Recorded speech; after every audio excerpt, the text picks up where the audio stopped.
the city, we have a gaming library of over 800 board games. You can come and play games, you can come and socialise, you can come and find a gaming system to suit your needs, ranging from traditional board games to card games to Dungeons and Dragons role-playing.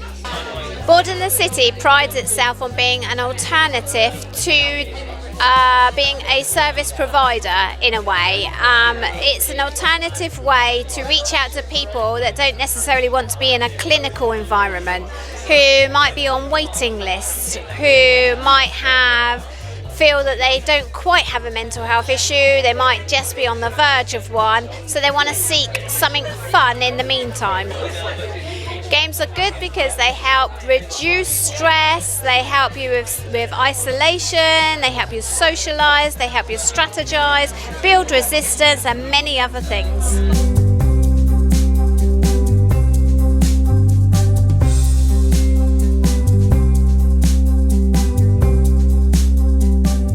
Hello, I'm Frank Clewlow. I'm a coach and instructor at Boulder Climbing Wall.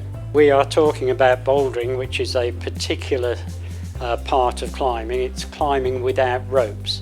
So you only climb to a maximum of 4 metres above thick matting. It's good physical exercise.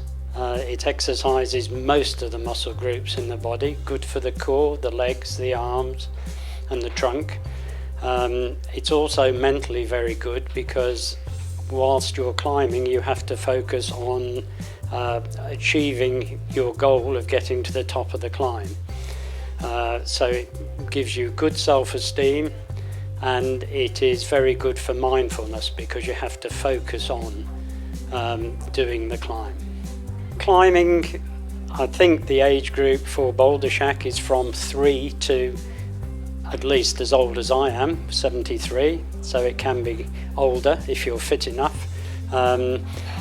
The majority of the climbers are probably in their late teens, early 20s into their 30s. Bouldering is relevant to mental health. It's, as I said before, it's good for physical well-being, it's good for physical health, it's also good for mental health. Because of the mindfulness nature of achieving climbs, you just focus on the climb, which takes your mind off other issues that you may have.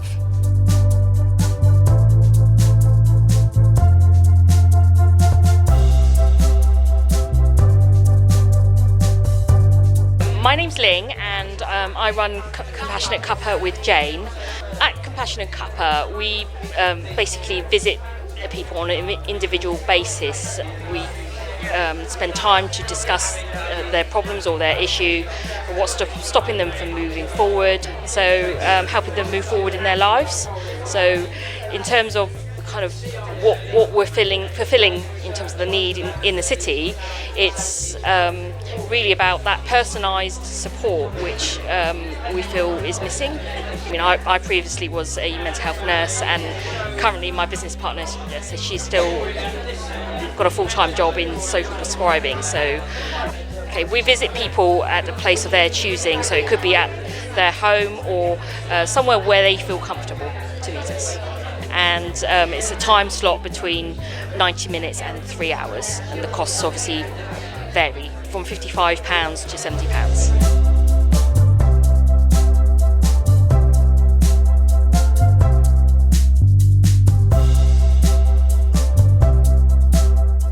Create and Prosper runs are for health and wellbeing groups, and these are a sample and selection of the things that I sometimes make with people. So we've got boxes, resin casting, fabric work, needle felting, embroidery, as well as painting, drawing, decoupage, a complete range of media that we use. And the point of Create and Prosper really is to encourage people to get together, engage in some sort of mindful activity, and increase their happiness through that. I joined the Southampton Mental Health Network because I really value a joined up approach. I really think that when people collaborate, then they can achieve far more. And as a social enterprise working primarily, for myself and by myself behind the scenes, actually to have other colleagues around the city that are in the same position, as well as finding out how we can link up and work together for the benefit of the community.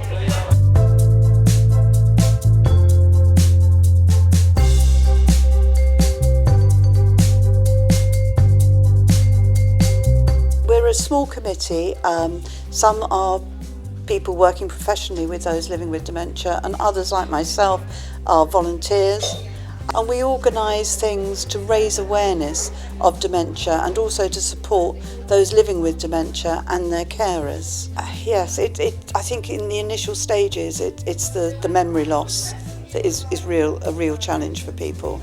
And when they realise that they no longer remember how to do simple everyday actions, maybe even things like making a cup of tea, or they will get lost in their own neighbourhood, somewhere perhaps they've lived 40 years, and suddenly they will go out and realise that they don't know where they are. So I think but also I think one of the major challenges is for the carer, which is usually the spouse. So they are of similar age to the person living with dementia. So we organise things like a cafe, a memory cafe, film afternoons that are dementia-friendly film afternoons with tea, lots of tea and cake. We have once a month an evening meal at the brew house and kitchen where we invite those living with dementia and their carers to come along. Sometimes the carers come by themselves, but it's just a nice informal meal in a pub that they know that it's dementia-friendly. They're going to be accepted for who they are and where they're at. We organise things like picnics on the common in the summer. We do various dementia awareness meetings, so we will perhaps set up a stall somewhere like Waitrose in Portswood and just talk to people passing by. We hand out information, but we're mainly just talking to people about their experience, because most people now know someone or have known someone living with dementia, and they just want to ask a few questions.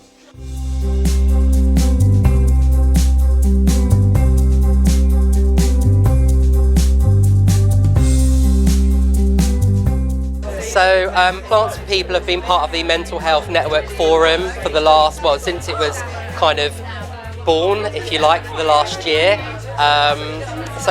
We love being part of the event. So Plants for People offers community gardening, and it's free. We're based at various locations in the city.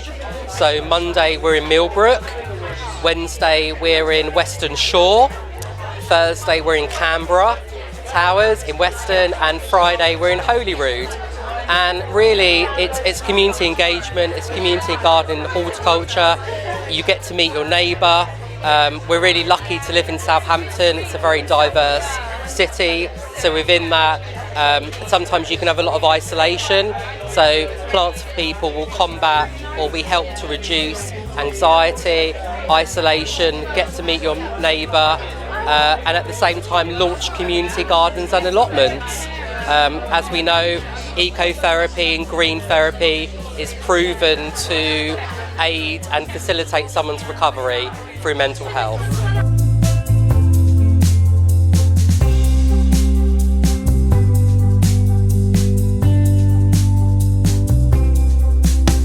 So Time to Thrive is life coaching, either individual life coaching, but also a lot of group life coaching, which is a sort of hybrid combination between course, learning some material on things like the brain and how it is that we thrive, what it is that enables us to be at our best. Because on the courses we look a little bit about how we can make the most of what we've got. So if we work with our nervous system and the way our brain works, we can be at our best. And the difference between our worst and our best is massive. So look at how we can be at our best more of the time, and how we can be at our best in different situations. You know, whether we need to pump ourselves up to go for something new, or calm ourselves down to be more peaceful and relaxed. Each session normally is about 2 hours, tea and coffee, and courses, workshops range. So the foundation course is 6 weeks. just started a 3-week one, which is group life coaching using the Wheel of Life, or the Life Balance Wheel, which is a very popular coaching tool, looking at the different areas of our life and what we can do about this. So that's 3 sessions, a couple of weeks apart, so people have time to try things out and they're not under too much pressure. And we're also starting to do drop-ins. I'm running them at the moment between places in Shirley and Portswood. Looking at getting some going in Thornhill Way on the east of the city too. So we've run them in a variety of different places. Board in the City, Board Games Cafe. We've run them in St Mark's Church, Portswood Church Centre. Yes, at the moment it's mixed. So everything's subsidised at the moment. So the full price for the group life coaching is just £15 for a 3-session. Sorry, that's the subsidised price for people on benefits. The full price is still subsidised is £35 if you're not on benefits. So that's quite heavily subsidised.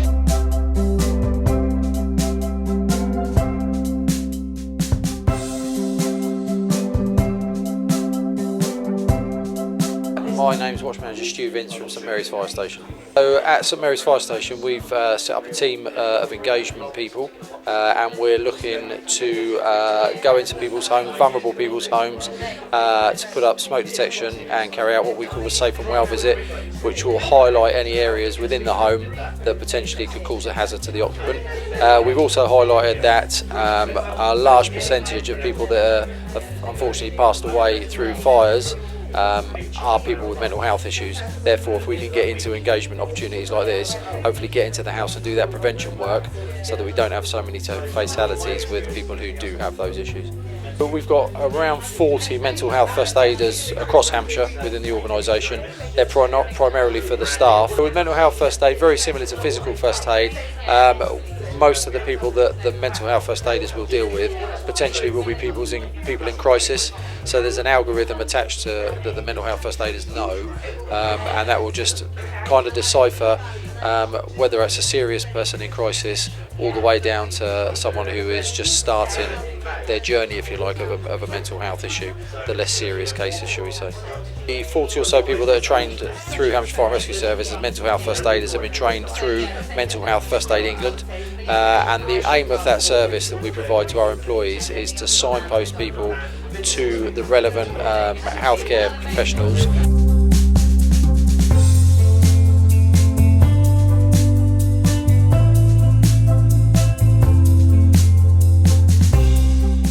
Wellbeing at Work is part of the City Council, and it's a service to organisations in the city, particularly small organisations in the city, to be proactive in looking after the health and wellbeing of their staff, because it's a good thing to look after health and wellbeing of staff, and also it's a good business strategy. So it supports better engagement, easier attraction, better retention, and less sickness absence. My take on mental health, or mental wealth as I like to call it, gives the idea of it being something that we can build and something that we dip into at times, but then actually we need to invest in it again so that we've got that resource of resilience. So my connection with the Wellbeing Network is from that angle, from an organisational angle. The support that comes from Wellbeing at Work to organisations in the city is a free service, and joining the Wellbeing at Work employer scheme is a free service, and organisations who put in their action plan will get a little logo that they can use on their website and other places. They'll get a certificate saying that they're contributing to the health and wellbeing and prosperity of Southampton as a city to live and work, and they'll get the support via the Wellbeing Champion Network. So we have currently the top side of 2,000 on the mailing list, receiving the newsletter every month. And it's growing every month, I'm pleased to be able to say. And for the Wellbeing at Work employer scheme, we've just piloted it, and the first 9 organisations were awarded with their certificate just before Christmas by the Chief Executive of the City Council and Councillor Shields, who chairs the Health and Wellbeing Board. So we offer, first of all, the Wellbeing at Work web pages with a resource of information for managers and organisations. Then there's a newsletter that comes out monthly, which will let you know what's going on around the city. And then thirdly, there's some events that we host for that as well.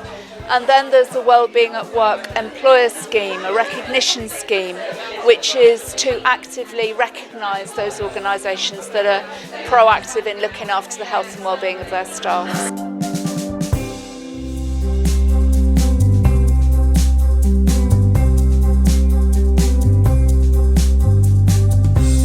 My name is Mark Jayton and I am the business owner at Mental Help. The needs of the city I'm addressing are getting people in the workplace to actually talk openly and honestly about their mental health, because it's something that we talk about it a lot generally, but we don't actually, when it comes to the workplace, it's something that's still a bit of a lot of stigma and a lot of negativity and confusion and worry. So what I'm doing is breaking down those walls and introducing techniques and ideas and tools and resources that help bridge that gap.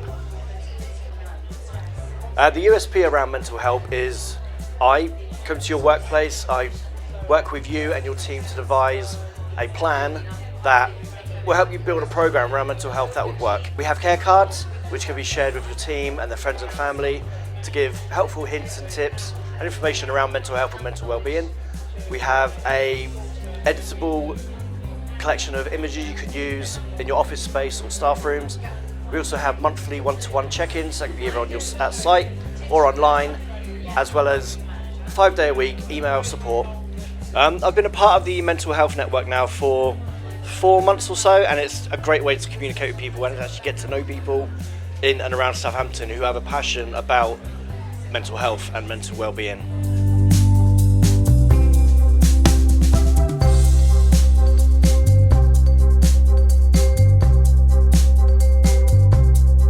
My name is Pete White. I work for Central Counselling and Training Service as their service manager. I've been there a couple of years now. The service, however, has been there about 20 years, offering one-to-one counselling to anyone who needs it. We also offer supervision and training. Our main focus is on counselling, one-to-one counselling. The other thing we've recently done, we have always in the past done adult counselling, but more recently we've just run a pilot project of counselling primary school children, and that has gone very well. So that's an area we're looking to grow in so that we can support children and young people who are struggling with their mental health or with other challenges they face in their lives. The services, you have to pay for it. Obviously we believe we're offering something of value, so we do charge for our sessions, but we also run a bursary scheme which enables us to offer subsidised places to people on low income or who aren't able to afford it for whatever reason. I was really excited when I heard about Southampton Mental Health Network, and there's so many good organisations that are part of this network. It's great to be part of that and to be able to find out what's going on and to be able to serve people in the city in that way. So there's lots of different needs in the city that we're addressing. Obviously counselling can cover a range of needs, whether someone's feeling anxious or depressed, or a whole range of other experiences from their childhood, or difficulty in sleeping, difficulty in knowing what to do with their career or job or life choices, relationships, bereavement. The list is endless. If people want someone to talk to about an issue that they're facing, then we're here, and we're here to listen and help support people as they make their way out of and work their way through that issue.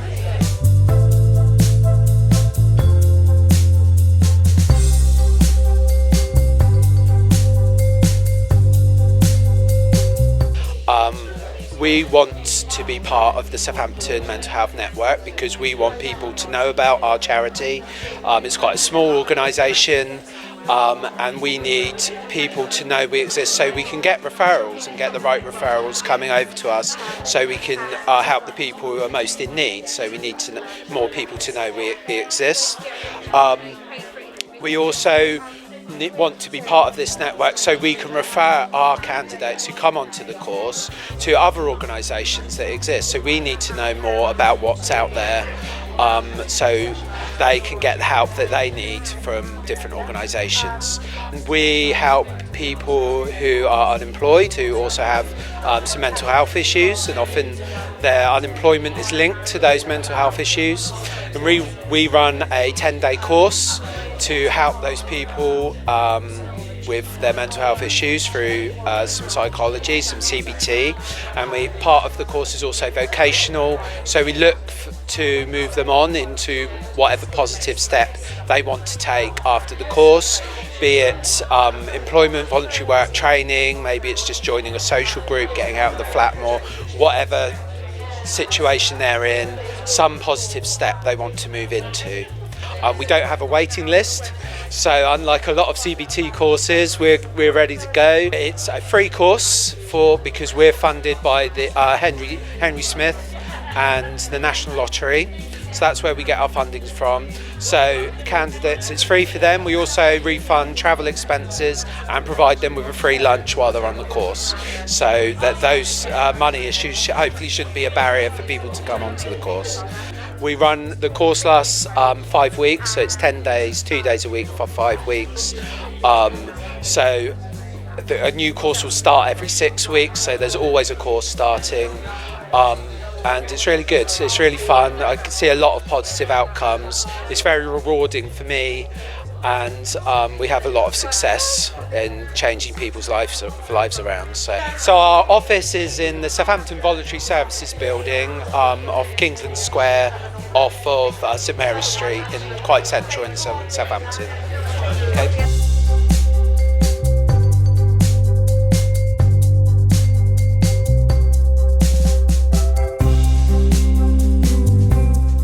My name's Keziah. I'm an employment officer for the employment support team at Southampton City Council. Within the employment support team, we have 7 different projects. We have solent employment support, we have individual placement support service, we have IMS, integrated mental health employment support, we have STEP, which is for any young persons between the age of 15 and 24. We have TEAM, which is for housing, council housing tenants. We have Life Skills, which is for learning to anybody with a learning disability. And we have Solent Employment Support, which is anyone with a health condition. And we also have PATH, which is anybody who is perinatal mental health, and that's for mothers and fathers. So this one is Solent Employment Support, and we help anybody with a health condition who has been long-term unemployed for 1 year or more and that is looking to find employment, education or training. So we can offer one-to-one support such as CV writing, job application forms, mock interviews. To be eligible for this particular project, somebody has to be long-term unemployed for 1 year or economically inactive, which means not in receipt of benefits, not in the job market, and not been job searching or doing anything in regards to employment. How they become active is that we would support to apply for benefits. We can support that, and then they'll be eligible for our particular project. We can cover areas such as Totton, Hythe and Waterside, Southampton, Eastleigh, Bursledon and Totton. So that is the Solent Employment Support. It's for 18 plus as well, and it's for 1 year that a client can be part of the project for. We also have another project called STEP, which is for anybody that's 15 to 24 years old who is under NEETs or at risk of NEETs and that is looking to find employment, education or training. And our line manager for that project is Francesca Pryor, who manages different projects within the team. So she will manage Solent Employment Support, she manages STEP and also a project called TEAM. TEAM is a project for anybody who is a council tenant who is looking for employment, voluntary work or educational training. So they can be tailored one-to-one support and allocated to employment officer. They also run some open access work clubs. So on a Monday there's a work club at Bitton Library from 10 a.m. to 12 p.m. There's also another open access work club for anybody that even if they're not part of a project, and that's at Central Library, and that's from 3 p.m. to 5 p.m. We also have some other work clubs which is specifically for anybody who is a council tenant. So they have one at Northam Community Centre, which is on a Wednesday, and that's 10 a.m. till 12 p.m. There's another one at Maybush Housing Office, and that is from 10 a.m. to 12 p.m. And we also have another one at Western Library, which is from 1 p.m. to 3 p.m. as well. We have another project and that is called Life Skills. So the Life Skills service is to help anybody who is looking to develop their life skills and who has a learning disability. So they have to be known to the LD social work team. They can help with anything such as finding meaningful activities, finding employment, voluntary work, and they can have allocated development officer who can do the one-to-one. So that could be job coaching, travel training, anything to really develop life skills and to get back into whatever they want to find as well. We have another project which is called the IMS project. That's for anybody that's got secondary mental health and that's known to the care coordinators and the community mental health team. So referrals come directly through the care coordinators or that they're known to the community mental health team. So that's secondary mental health. And they were allocated to an employment specialist who can offer one-to-one support in regards to that as well. So we have many different projects within the employment support team. You can also go on Access Southampton, which has a whole list of all the projects that we run and who the allocated line managers are for any referrals as well. Thank you.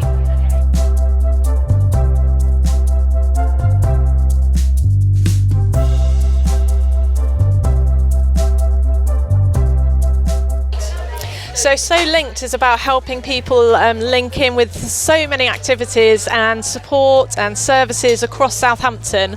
It's sometimes difficult for people to know where to start. We've got a team of navigators who meet with people, and it's really about what the person themselves wants to do.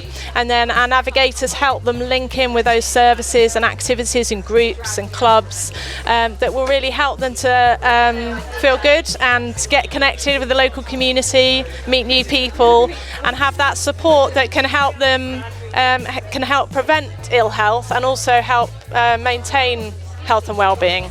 So it's funded for 3 years and then with a possible extension of a year. It's funded by the Southampton City Council and the Southampton Clinical Commissioning Group to provide this support. They wanted it to be easy for people to access, so like one point of contact. And we work with our partners as well. So Alzheimer's Society offers specialist dementia navigation, Solent Mind offers specialist mental health navigation, and then Spectrum can offer navigation to anyone who doesn't fall into those other specialist support areas. And then on the community development side, we've got Southampton Voluntary Services who oversee the whole service as well, and Social Enterprise Link who can help organisations set up as social enterprises, and Twix who offer training and support to local communities to really build that community capacity and capacity of organisations. And then we also help people to get involved, so it might be that they can really give something. It might be formal volunteering, but it might be something more informal than that. Just getting people involved in making their communities the best that they possibly can be.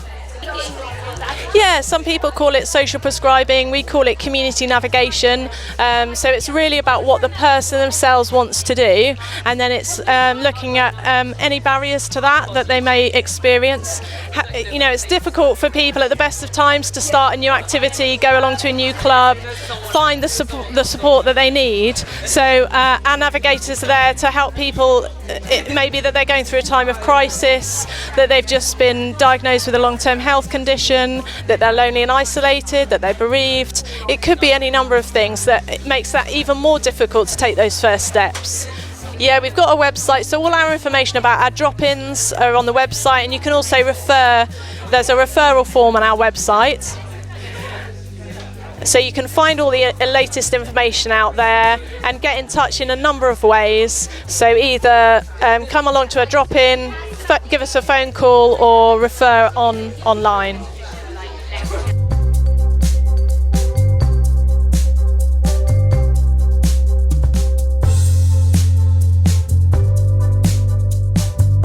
So I'm Carolyn, I'm a service user. I have a diagnosis of schizophrenia and I've worked for the Trust for the last 10 years, first starting as a volunteer and then becoming a part-time employee and a full-time employee. I do the patient and public involvement. I get people with lived experience of conditions, both physical and mental health, involved in research as consultants and advisors. Given that the people who have the lived experience know what the condition's like and can therefore guide the researcher to design a better project. So I'm here for Southern Health Research and Development Department. We're part funded by the National Institute of Health Research. So to get involved in research as a participant or as a patient and public involvement, you can contact our research and development email address, which is research@southernhealth.nhs.uk. If you come across our leaflet, it's on the back page, and we also have a website address, which is www.southernhealth.nhs.uk/research, and all our research studies are on that research page.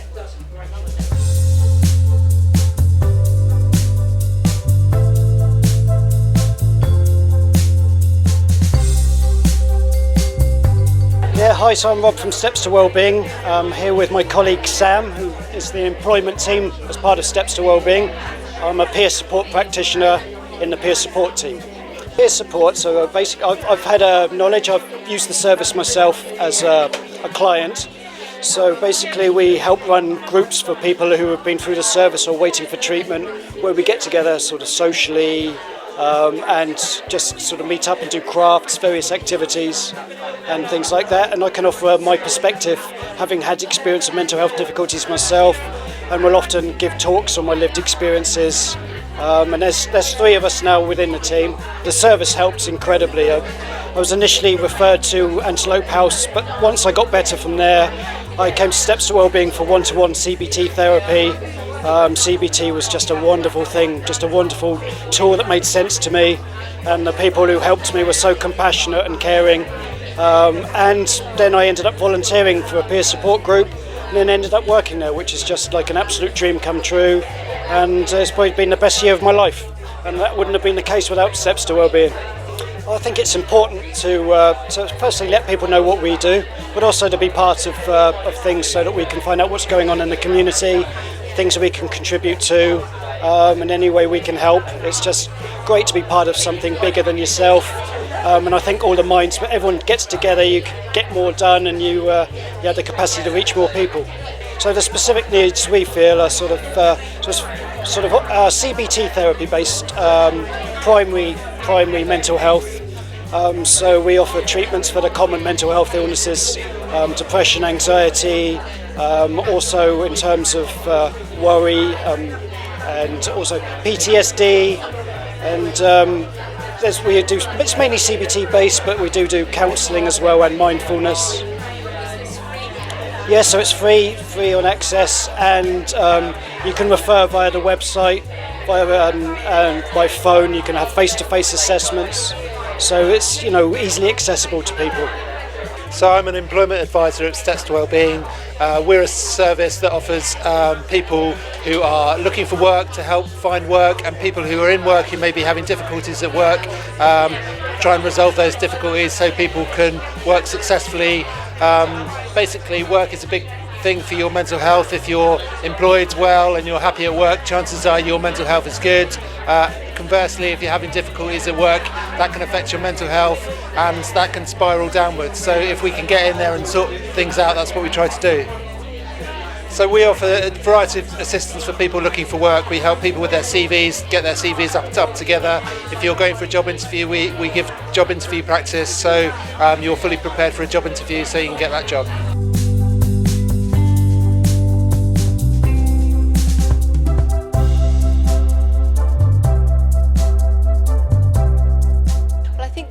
importance of joining the network is that the sum of the whole, as in the sum of the whole network, is way more than the sum of each part. So what I can get by giving to the network exceeds what I can get by working for myself alone. So it's all about giving and having a greater impact on the mental health of the city of Southampton. As a senior trainer in Susan Hayward Mental Health First Aid Training, the needs that I meet in the city are threefold. One, I impart the language of mental health so people know the right thing to say when to say it. The second thing we do is we teach people knowledge. We upgrade their knowledge about mental health, what is a mental health disorder and what isn't, because there's a lot of ignorance out there, and we think this might be a mental health problem, in actual fact it's not. And then the third thing we do is we impart the skills to enable people to support each other, preferably before a mental health problem arises, so we're proactive, but also when one occurs, they know what to do and how to support that people. The two key things to know is that there is normal stress, everyday stress, and then there is toxic stress. Toxic stress is that would be diagnosed by a medical professional. Normal stress is what we go through every day. For example, oh gee, I've run out of bread and milk. I'm going to have to get up at 7 o'clock tomorrow morning and go to the 7-Eleven to get some bread and milk for breakfast so the family will be fed. Or I have an exam coming up. I get a little bit stressed, a little bit anxious about that exam. My cortisol, my adrenaline levels will rise, but that is normal stress. That enables me to perform better in that exam. What we're talking about as mental health conditions is what we call toxic stress. And toxic stress is diagnosable as a mental health condition. For example, it's known under anxiety. There are a range of anxiety disorders such as panic attacks or panic disorder, OCD, obsessive compulsive disorder. Take it to the next level, there's post-traumatic stress disorder, acute stress disorder. These are all diagnosable conditions that should be diagnosed by a medical professional. What we do under mental health first aid is we proactively educate people as the difference between these and enable people to know what resources are available in their area, to pique their curiosity to go looking further, and gives them the skills that they need to be able to support people after that.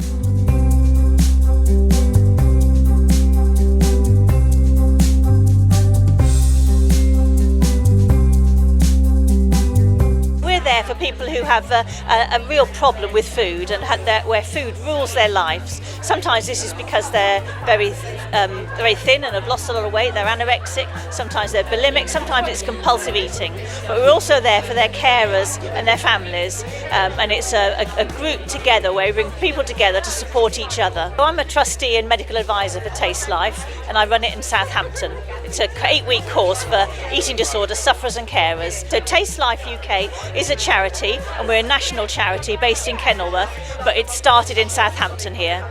So everyone working for Taste Life are volunteers, and they run the courses in community venues for up to 20 people at a time for 8 weeks, and we're looking for new trainers as well. I think it's really important that we get together a movement that is going to help the attitudes towards mental health in Southampton and have much more understanding and education about mental health. I also want to know who else is out there to network my clients into there when they have a problem, and to know that we're all trying to help people by finding out what's right for them individually.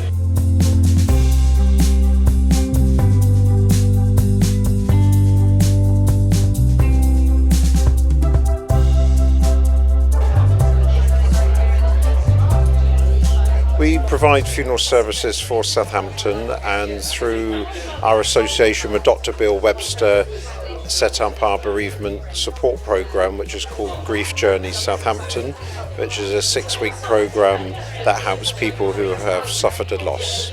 So our bereavement services we offer in the east and west of Southampton, and those happen every 2 weeks. And those are free services to anyone in Southampton who wishes to use them. The times of the coffee mornings are 10:30 to 12:30, and the afternoon teas are 1:30 to 3:30. People can just turn up on the day, or they can phone to let us know that they are going to attend for the first time, and then we'll have someone there to greet them and welcome them in when they come. Our coffee mornings are held at Woolston Bowling Club, in Southampton, and they're held on the last Wednesday of every month. That brings together people who have lost a loved one, the opportunity to share stories and to recall memories, to have a cup of tea and a coffee. We do have a speaker once a month, not necessarily on bereavement, but of interest in the community in Southampton. We also have an afternoon tea which is held in Shirley in Southampton, and that's held once a month as well, and again is a free service to those who wish to join us. Following on from the bereavement support groups, the coffee mornings and afternoon tea, we felt there was a real need to further extend our services for counselling, which Margaret, who works with us, will become a full-time member of the bereavement centre and offer those services, one-to-one counselling and support groups, and then we will have our own facility to be able to offer the groups.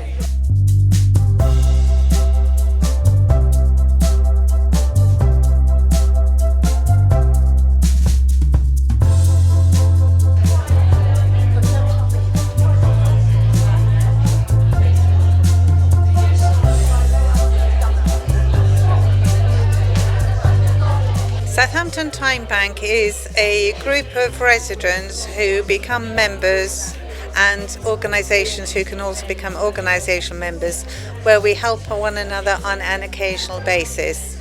We're right across Southampton City. It's run by two Timebank brokers, Linda Barnes and myself, Gwyneth Baker, and we are employed by Southampton City Council to run this project.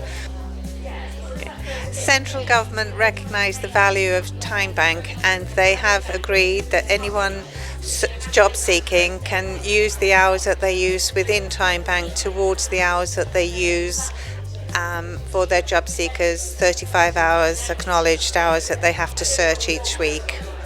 Our youngest member is 16 years old, and our current eldest member is 93. We have people of all abilities, including people who are in wheelchairs with working dogs, etc. Everyone has a worth, and everyone will have the opportunity to become a Timebank member. Timebank is a dip in and out service, so those people who are very busy can become Timebank members because they may only do 1 or 2 exchanges a year. We do have people who do things on a weekly basis, but that's their choice. So a person will become a member. They will let us know the help that they need. This could be cooking, cleaning, gardening, having a lift, support while in hospital. And then we put out that request to our members, and somebody will come forward hopefully and say, I can help with that. We currently have over 270 individual members and 36 organisational members, and we help one another when we need it.